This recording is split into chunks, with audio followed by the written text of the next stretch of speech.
분단 국가의 숙명일까요? 어김없이 이번 대선에서도 불안한 마음으로 북한 이슈를 접하고 있습니다. 미국의 움직임에 북폭설이 나오고 이러다가 미국이 대한민국 대통령을 결정하는 건 아닌가, 그런 자괴감마저 들게 합니다. 지금 나오고 있는 불안정한 위기설이 대선에서 어떤 변수로 작용할지 짚어보겠습니다. 지금 나오고 있는 4월 위기설 중에 가장 불안한 게 4월 27일에 북폭설, 이런 게 있습니다. 어떤 내용이죠? 말 그대로 이제 4월 27일 날, 그날이 이제 금음달이라고 합니다. 네. 그날 이제 미군이 스텔스기를 보내서 북한을 공습한다. 이런 이제 시나리오인데요. 네.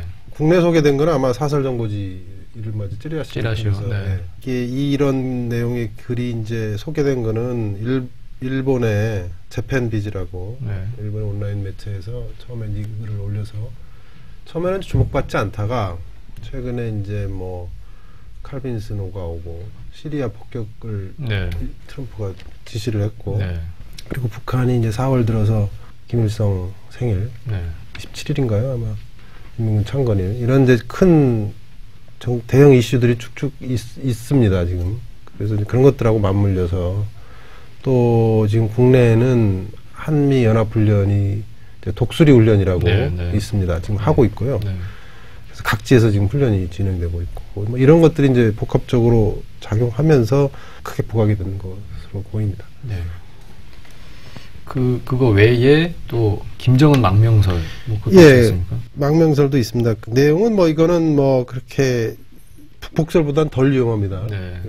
김정은이 이제 중국이 북한을 압박해서 김정은을 망명하도록 하게 한다 이런 내용이에요. 그렇게 한다는 것을 미중 간의 이번 정상회담에서 합의를 받고 서로 양해하에 추진한다 이런 내용인데 물론 이제 이게 안 될 경우에는 미국은 북폭한다 이런 내용도 들어 있습니다. 그래서 토마호크를 동원해서 폭격하니 이런 게 있는데 어쨌건 이제 이런 것들이 이제 한반도 정세의 그 엄중함이랄까요? 약간의 이제 묘한 시기 이런 거 어울려서 이제 많은 관심들을 끌었고 사람들한테 좀 이렇게 좀 약간의 불안감 이런 거를 좀 안긴 거 아닌가 이런 생각이 듭니다. 네. 좀 큰 틀에서 봐야 될 것 같은데요. 미국의 이제 트럼프 당선 이후에 미중 간의 관계를 지금 재설정하는 그런 상황에서 이제 한반도 주변 정세가 좀 변화의 조짐을 보이고 있는 겁니다. 그런데 미국하고 중국 사이에서는 안보 이슈만 있는 게 아니고 이제 경제 문제가 있고요.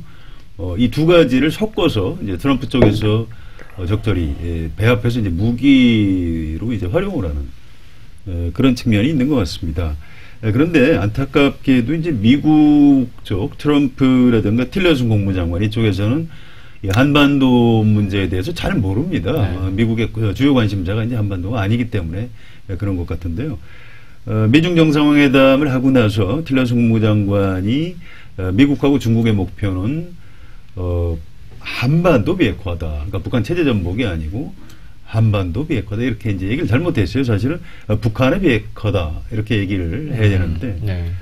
엄청난 이제 실수를 한 겁니다. 이걸 중앙일보 이제 김영희 대기자는 사과하고 오렌지도 구분을 못하는 정도로 아주 이쪽 한반도 주변에 대한 정세에 대한 문제의 파악이 제대로 안 돼 있다 이렇게 비판을 하고 있습니다. 아무튼 미국이 중국을 압박하기 위해서 이제 북한이 핵실험이나 미사일 발사 시험을 할 가능성이 있다 이런 걸 계기로 해서 지금 대대적인 압박 공세를 펼치고 있는 것이고요. 문제는 이제 우리 국내 대선을 앞두고 어떤 그 전통적인 좀 기득권 세력, 보수 세력에서 이 한반도 주변 정세의 불안감을 대선에서의 어떤 자기들한테 유리한 득표 전략으로 좀 활용하려고 하고 있는 것이 아닌가. 그래서 실제로 어떤 그 한반도 안보 위기가 국내 대선 정세하고 맞물려서 좀 더 증폭돼서 나타나고 있는 그런 현상을 지금 우리가 보고 있는 것 같습니다. 네. 이제 그런 의도가 이제 있는 건 사실이지만, 북폭설이 아예 그냥 허황된 거라고 또 무시할 수도 없는 게 예전에 또 실제로 클린턴 정부에서 북한을 폭격하려던 그 시도가 있지 않았습니까? 언제였죠, 그게? 94년이죠. 근데 네. 이제 뭐 이번 상황은 환연히 다릅니다. 그 네. 상황이. 왜냐하면 94년에 이제 북폭을 미군이 시나리오라도 작전 계획을 짤 수 있었던 이유는 사실은 서지컬 스트라이크라고 딱 그 부분만 영변에 이제 핵시설이 있으니까 영변을 타격하면 됐거든요. 근데 이제 지금은 상황이 달라져서 네. 북한이 지금 핵 개발을 했는데 영변에 있습니다. 지금도 시설이 있고. 근데 영변에만 있는 건 아니고요. 그냥 간단하게 얘기하면 한 100m 정도 남짓한 어떤 교실 정도, 건물 하나 정도면 그게 가능하거든요. 외부에서 네. 전혀 일반 건물들하고 구별도 안 되고. 네. 그래서 영변에만 있는 게 아니고 아마 다른 데도 있을 거로 지금 많이 추정이 돼요. 그 다음에 이제 핵이나 뭐 핵무기 이미 핵실험에서 핵무기를 보유하고 있는데 이게 어디에 지금 보관하고 있는지를 전혀 파악을 못하고 있거든요. 지금. 그러니까 정보기관들이 뭐 대충 파악은 할 수 있을지 모르지만 그건 100% 우리가 보장할 수 있는 건 예. 그런 상황은 아니란 말입니다. 그래서 그런 핵미사일과 관련해서 타겟들이 너무 옛날처럼 이렇게 딱 하나로 딱 주시는 너무 많아지고 그마저도 그게 좀 어렵다는 거죠. 그것마저도 불확실성이 높고 네. 다 제거가 안 될. 그래서 아마 그 북폭 자체가 94년과 달리 굉장히 어려워졌습니다. 예. 실질적으로. 예. 그래서 아마 군사적으로 실효성 있는 북폭을 하기가 아마 좀 쉽지 않을까, 이렇게 쉽지 않을 거다 이렇게 판단하는 근거들이죠. 예. 결국 이제 북한 이슈, 안보 이슈 뭐 상당히 민감합니다. 그리고 뭐 선거 때면 더더욱 그렇고요. 예, 항상 이제 한반도 정세의 이제 상수로서 이제 그 상존에 있는 건데 과거 대선에서 이런 북한 이슈가 크게 큰 변수로 작용했던 그런 사례가 있지 않습니까? 예, 대한민국 대통령 선거에서는 이제 모든 쟁점이 다 걸리기 때문에 네. 역대 대통령 선거 때마다 그런 북풍이 불지 않은 적이 없습니다. 네. 1987년에 칼기 폭파 사건이 예. 있었고요. 그 당시에 11월 29일입니다. 바그다드에서 서울로 향하던 비행기를 마유미 김현희 지금도 살아계시죠. 네. 이분하고 김승일 두 사람이 타서 이제 폭파시켰고 무려 115명이 사망을 하는 비극이 일어났고요. 그 덕을 당시에 이제 민정당 노태우 네. 후보가 봤죠. 그러니까 북한의 이제 무모한 공격이 오히려 우리 남한 대통령 선거에서 북한의 좀 적대적인 후보가 당선되는 그런 결과를 빚었고요. 또 1992년에는 조선노동당 중부지역당 사건이라는 일종의 북분 기획입니다. 네. 이건 우리 남쪽에 이제 정보기관, 수사기관이 동원돼서 대형 간첩단 사건을 이제 만들어냈고요. 1997년이 아주 북풍에서 아주 하이라이트 여러 가지 사건이 많이 터졌습니다. 황장엽 비서가 이제 망명을 한 게 있었고요. 또 잘 기억을 못 하시겠습니다만 그 당시에 윤홍준이라고요. 재미교포 사업가가 김대중 후보는 1972년부터 김일성의 지원을 받았고 돈도 받았다 이런 베이징에서 기자회견을 합니다. 네. 또 임춘원이라고 국회의원을 했던 네. 김대중 전 대통령의 어떤 측근이었던 사람이 도쿄에서 기자회견을 해서 역시 김대중은 김일성하고 친한 사람이다. 이제 이런 것들을 다 우리 정보기관에서 그 당시 권영희 안기부장이 기획한 것으로 나중에 거의 다 확인이 됐고요. 또 최종적으로 이제 입증은 되지 않았습니다만 남북 간의 정보기관의 장들이 내통을 해서 한나라당이 대선에서 유리할 수 있도록 휴전선에서 좀 도발을 해달라. 이른바 그 북분 공작 네.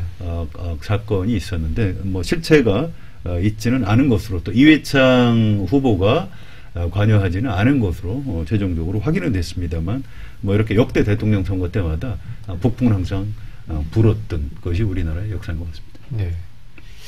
그 지금의 상황은 불확실성이 이제 훨씬 더 크고 불안감도 더 큰데 그 이유를 이제 가만히 보면은 럭비공 같은 트럼프 대통령, 미국의 트럼프 행정부 그리고 상당히 어리고 미숙해 보이는 김정은 북한 체제 이 어떤 그 양쪽의 체제가 불확실성을 좀 끌어올리는 요인으로 보여요. 그래서 이번에도 그러면 이번 대선에서는 북한 이슈, 안보 이슈가 이번 대선 어떻게 작용할지 이번 대선에서 상당히 궁금한데 어떻게 보십니까?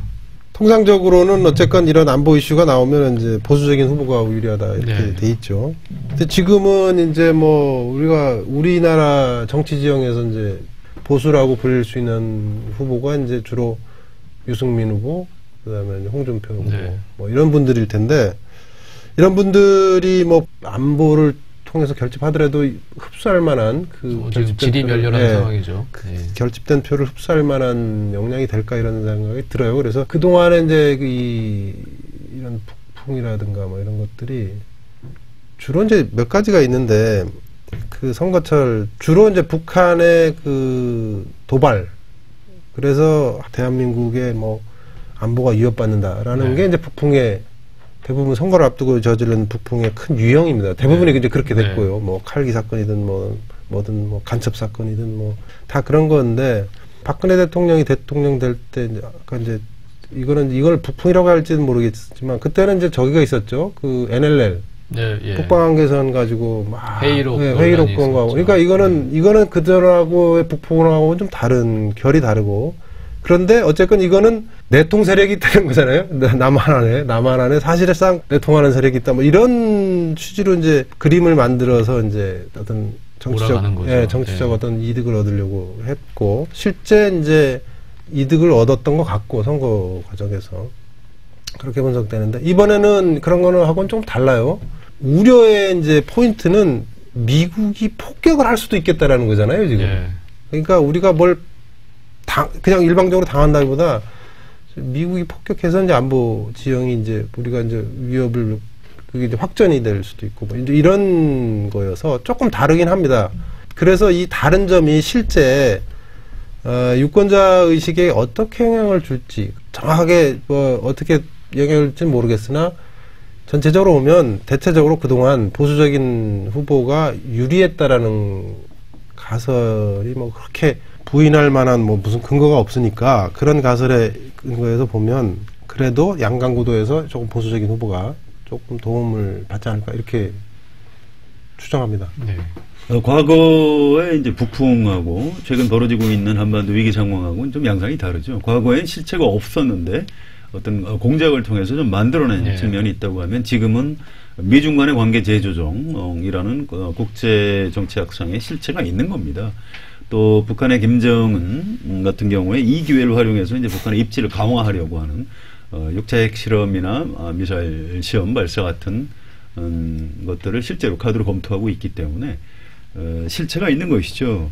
그런데 5월 9일 대통령 선거 이전에 미국이 북한을 실제로 폭격한다거나 이런 장면이 실제로 벌어질 가능성은 높지 않다고 합니다. 전문가들 얘기는 김정은이라는 사람이 그 정도로 무모하지는 않기 때문에 뭔가 뭐 한국 대선에 직접 영향을 미치는 사고가, 일종의 정치적인 사고 같은 것이 5월 9일 대선 전에 터질 것 같지는 않다고 하고요. 오히려 우리 대통령 선거 이후에 새 대통령이 곧바로 이제 당선자 신분이 아니고 대통령 임기가 시작되죠. 그렇게 되면 이제 김정은 입장에서는 이제 한번 좀 간을 보는 뭐 그런 장면이 벌어질 것이기 때문에 대선 이후가 더 걱정이라고 하고요.